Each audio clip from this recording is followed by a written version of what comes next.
These are the top essential VR products for beginners.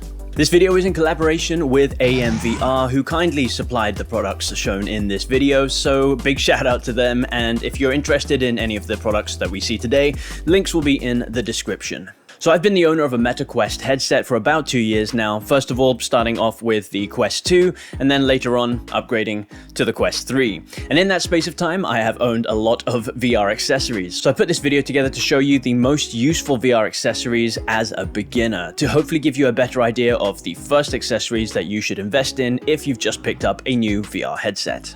So kicking the video off with probably my favorite accessory for this entire video, we have the AMVR facial interface.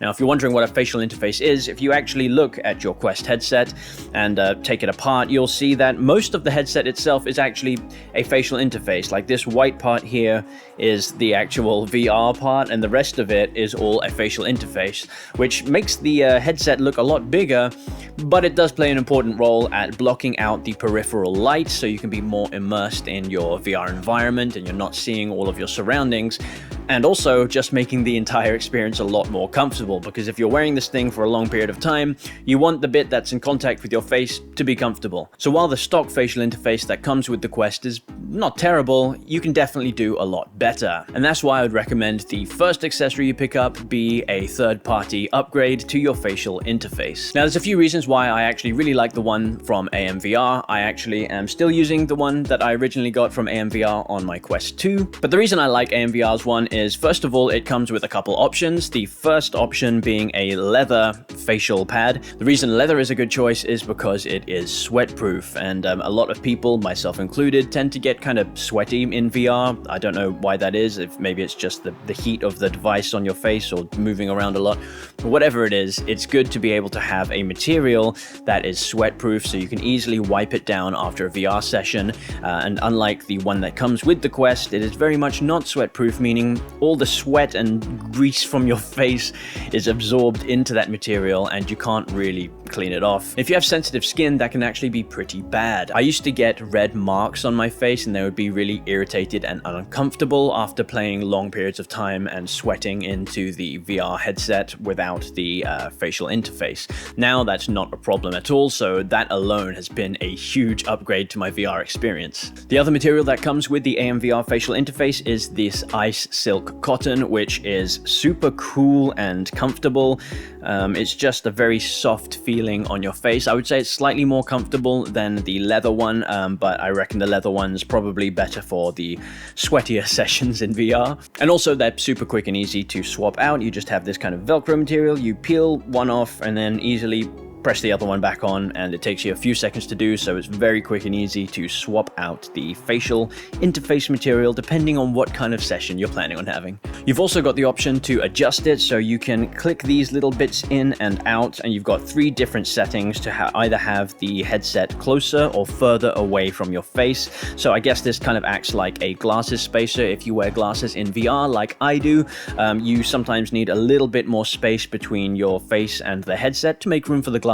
You have 3 options here for how close or far you want your face to be from the headset, which is just a nice touch. But the other thing I really like about it is that it comes with this little nose pad, these little rubbery nose flaps here, and it's a really simple solution but super effective. And if you're wondering what they do, they block out the light leakage from around your nose. So if you've worn a headset without this nose flap, then you'll know that you can basically see the floor below you. There's a lot of light leakage there, which can break immersion. If you want to be fully immersed in your VR environment, this nose flap completely does a fantastic job.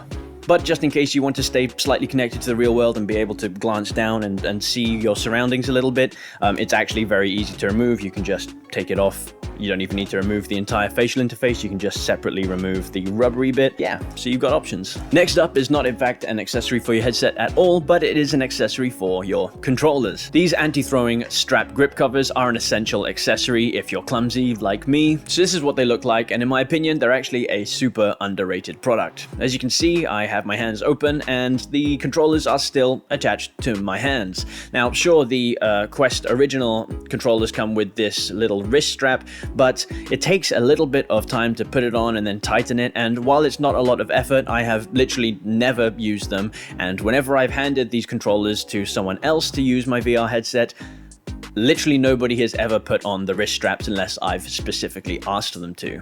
With these, however, if I was to pick it up and just not put my hand through the knuckle grips, it just feels wrong and uncomfortable, so you're going to take the 1 second to put your hand through the grip, and now you're basically guaranteed safety while using these controllers. As the name suggests, these are to stop you from accidentally throwing your controller against the wall. You may have seen some VR fail videos where people have like launched their controllers and like destroyed their TVs or anything. You don't want to be that person. Oh shit, I'm tweaking, bro. So these are a great solution to make sure that that doesn't happen. They're especially useful if you're playing fast-paced games like Beat Saber, for example, where you're moving your hands around a lot, and they just give you that peace of mind that you're not going to accidentally launch the controller into something or someone. They're also super easy to adjust depending on your hand size. You just use these little Velcro straps, as you can see. You open it up and you can change it to be looser or tighter. If you intend on playing PCVR at all, you'll need one of these, a VR link cable. And you'll also probably want one that is long enough to make sure you're not basically tethered to the wall. This one from AMVR is 5 meters in length, but you can also get a 6 meter length option one, and that's plenty of room for you to be moving around in most environments. You also want to make sure you get one that has a fast enough rate of data transfer. This one can transfer 5 gigabytes of data per second, and that is plenty fast. If you get one that's too slow, you're going to get a laggy experience in PCVR. I had one before that was 3 gigabytes per second, and my PCVR was very laggy, and I couldn't figure out why, and that was why. Now, of course, you can use something like AirLink to get PCVR wirelessly, but that is reliant on a strong enough Wi-Fi connection, and depending on where you live, you might not have a strong Wi-Fi connection. But also, even if you do have good Wi-Fi at home, if you like to travel and play VR like I do, you can't always guarantee the Wi-Fi where you're going is going to be strong enough. This guarantees you always have a stable PCVR connection no matter where you go. Even if you're not into PCVR, however, this can still be a useful accessory because it enables you to charge your headset while you play. Having the 5 or 6 meters in length means that you can play and move around while charging your headset without being obstructed. This one's also got a nice braided cable, and it is soft and bendy enough that it doesn't restrict movement. Again, I've had experiences in the past with a braided cable that was really stiff and it was just uncomfortable to play with because it was like a stick that was just sticking out of your headset because it didn't bend and flex very well while you moved. Not a great experience. This particular one from AMVR also comes with a handy adapter, so you can plug it into either USB-A or USB-C, which is just nice to have the option. And also it comes with this cool little cable tie here, which you attach to the side of your headset. Now, it may not look like it does a lot at first, but it's actually super helpful because if you don't have it, what happens is your cable will hang down and often get in contact with your shoulder while you're playing VR.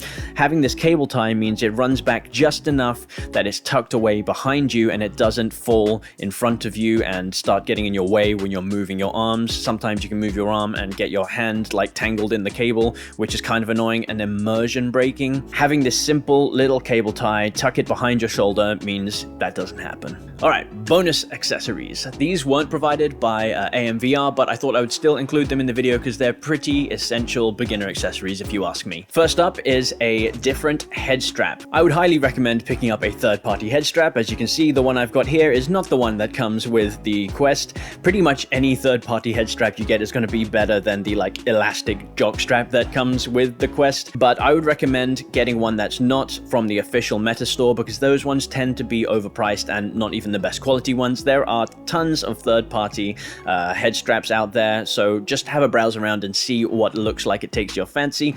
The one I've got here is by Anna Pro, and I've also got one from Bobo VR, the Bobo VR M3 Pro, and if you're interested in knowing my thoughts on that, I'll leave a card to that video somewhere floating above my head, maybe. But yeah, get yourself a different head strap other than that elastic band for just do it.